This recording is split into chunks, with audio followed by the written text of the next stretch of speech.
Yeah, Jay never respected Cam at all. Yeah, remember he knew him when he was young. That's why he was so offended because he was a little nigga to him. To Jay, Cam was a little nigga, and Cam even said he little nigga every time he saw him. Pause. You see, he called him an earner. I was like, this is fucking funny, man. You know, because I was trying to squash the beef, and he's like, all right, just tell him. I was saying he makes money for us. Like, how could you be mad? You just got to. She's like, okay. So he goes on the radio. Oh, he's a good earner. And Cam was hot. I was kind of laughing because he was a good earner. The world froze when whispers started that Jay-Z had finally broken his silence, not through some messy Instagram rant or a podcast meltdown, but through the weight of undeniable receipts and actions. That spoke louder than all of Dame Dash's decades of screaming. For years, people only ever heard Dame's side of the story.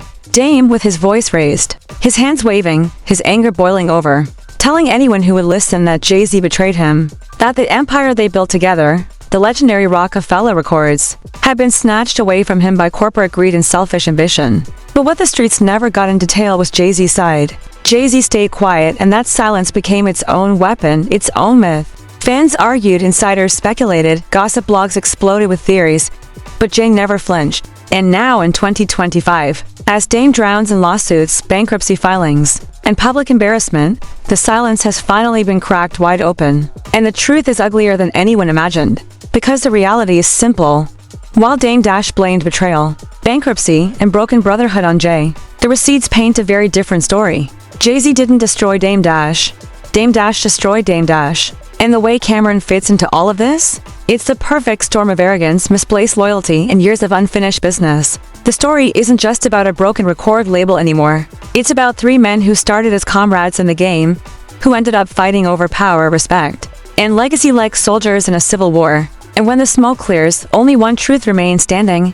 Back in the glory days of Roc-A-Fella, it looked like Jay-Z, Dame Dash, and Biggs were untouchable. Three kings sitting on top of a dynasty that had the rap game on lock. Platinum records, sold-out tours, street credibility, and corporate money all rolled into one empire. To the fans, they were brothers. But behind the scenes, cracks were already showing. Dame Dash wanted to keep the streets in control. He wanted Roc-A-Fella to stay rooted in Harlem hustle, in hood energy, in the code of the block. Jay-Z, on the other hand, had his eyes on a bigger picture: global power moves, business partnerships, a transformation from rapper to billionaire mogul. And that's where the seeds of betrayal were planted.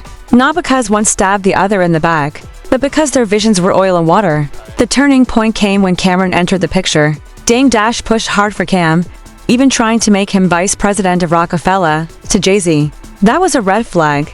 It wasn't just about Cam being talented or not, it was about power. Cam's rise meant Dame was stacking the deck, consolidating influence, and tipping the balance of Roc-A-Fella in his favor. And Jay-Z wasn't about to let that happen. That power struggle over Cam wasn't just an internal disagreement. It was a spark that exposed the larger war. Who really controlled Roc-A-Fella? Who had the final say? Who was the true king? Fast forward to now, and Cameron finds himself back in the middle of the drama. Not as a rising star, but as a target in Dame's lawsuits. Dame went so far as to file a $300 million lawsuit against Cam, throwing in accusations of defamation, harassment, and sabotage. But the streets aren't stupid. They can see what's really happening. Dame has turned lawsuits into his version of street fights. Because in his own words, my violence is lawsuits. Where once Dame would have handled things with street codes, now he throws papers, subpoenas, and demand letters. And while he tries to wrap it in talk of Harlem honor and brotherhood, the truth is clear: Dame is drowning and dragging everyone else down with him. Meanwhile, Jay-Z's side starts to surface in ways that can't be ignored. The narrative Dame has pushed for years that Jay betrayed him purely for money doesn't line up with the facts. Receipts show Jay-Z actually tried to help Dame. He once offered Dame $3 million for his share of Roc-A-Fella's masters, just to put money in Dame's pocket.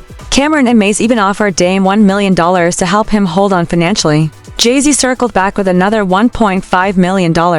And what did Dame do? He turned it all down, insisting he could get more, inflating the value, chasing a $10 million fantasy that never materialized. In the end, he gambled away real opportunities out of sheer pride. That's not betrayal. That self-destructs. The deeper the story goes, the clearer it becomes. Jay-Z's silence wasn't weakness, it was strategy. While Dame ranted on podcasts and interviews, while Cam popped off on radio stations, while lawsuits piled up, Jay-Z kept building. $1 billion partnerships, art collections, streaming platforms. Legacy projects. He didn't need to scream his side of the story because time, receipts, and contrast told it for him. Every time Dame ranted about betrayal, the world looked at Jay's empire and Dame's bankruptcy filings and quietly asked themselves, who really lost here? And now, the irony is almost painful. Dame Dash, once the loudest man in the room, is now being seen as the most desperate. Bankrupt, owing over $25 million in debts, fighting off child support claims from multiple exes, drowning in defamation suits, scrambling to prove he's still a mogul. Meanwhile, Cameron has moved into a new era, making money through platforms, partnerships, and nostalgia-driven shows. And Jay-Z, he barely acknowledges any of it. To him, Dame isn't an enemy anymore. He's background noise.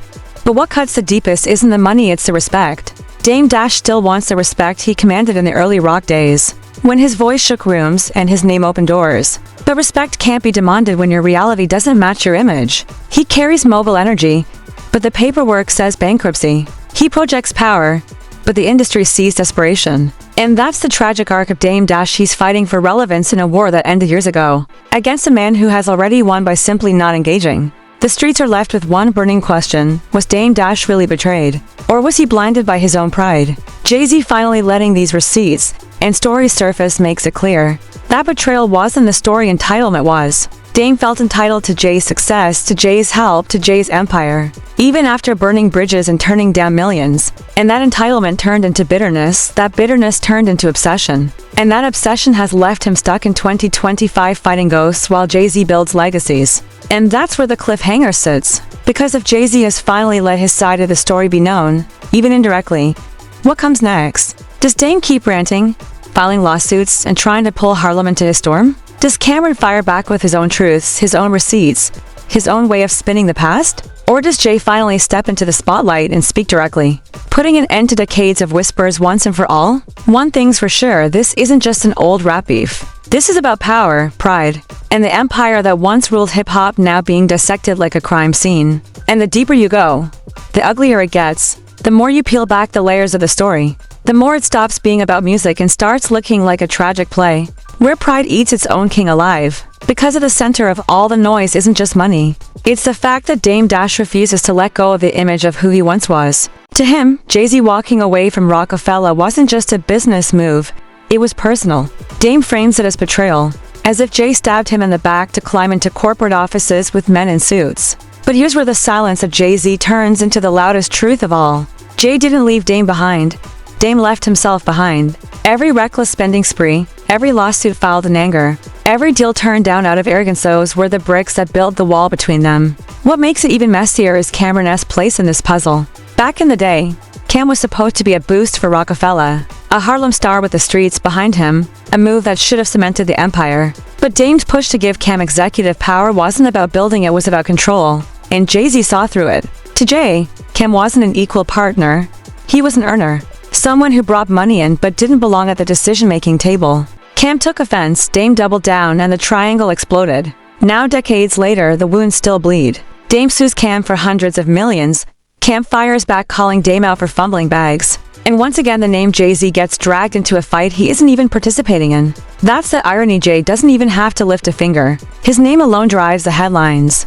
And while Dame Dash uses lawsuits as his new version of street beef, Jay-Z has his own quiet revenge, letting Dame's downfall play out in real time. Bankruptcy documents become public humiliation. Court rulings against him become receipts the world can read. Reports that Dame owes nearly $20 million in taxes, over $500,000 in child support, and millions more in legal damages paint a picture no rank can erase. And the coldest part, Jay-Z offered him exits, money on the table that could have kept him afloat, deals that would have bought time, bridges that could have saved face. But Dame's pride wouldn't let him take it. He wanted to win, not just survive. And in chasing a win, he lost it all. And in chasing a win, he lost it all. The public has been watching this unfold like a reality show. On one side you have Jay-Z, billionaire, husband to Beyonce, moving chess pieces in the world of art, streaming, and sports ownership. On the other you have Dame Dash, bouncing between podcasts, lawsuits, and courtrooms, still talking about Roc-A-Fella as if it never ended. Fans argue about who was right and who was wrong, but in 2025, the contrast couldn't be clearer. One man built an empire that spans generations. The other is fighting to keep his lights on, And that's where the weight of Jay's silence finally makes sense.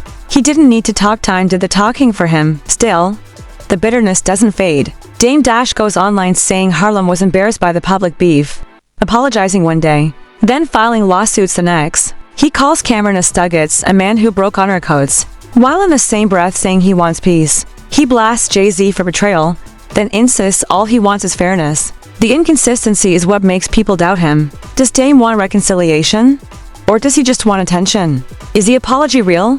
Or is it another play for headlines? Even 50 Cent stepped in with his trademark sarcasm, mocking Dame's lawsuit obsession and exposing how the industry really views him, not as a mogul, but as a man chasing relevance with court papers. And what about Cameron? He's no innocent bystander. He still remembers being disrespected, still remembers being seen as a pawn instead of a partner. But even he can't deny Dame's pride cost him money. Cam and Maze once lined up $1 million to help Dame, but Dame delayed until the deal vanished. Jay-Z himself circled back with $1.5 million to keep Roc shares in Dame's hands, but Dame refused. The story repeats, chances ignored, opportunities wasted, millions left on the table. That's not betrayal, it's sabotage. And the saddest part, it wasn't Jay or Cam sabotaging Dame, it was Dame sabotaging himself. So when people say, Jay-Z finally breaks silence, it's not because he sat in front of a mic and spilled tea. It's because the truth is finally undeniable. Every document, every deal, every debt shows Jay's side without him ever speaking. Jay-Z didn't need to scream or rant. He let history reveal what he already knew. Roc-A-Fella didn't die because of betrayal. It died because egos were bigger than vision, because pride was louder than partnership, because one man couldn't accept that the game had changed. And in that refusal, he lost everything. But there's another layer here, one that makes this feud more than just personal. It's cultural.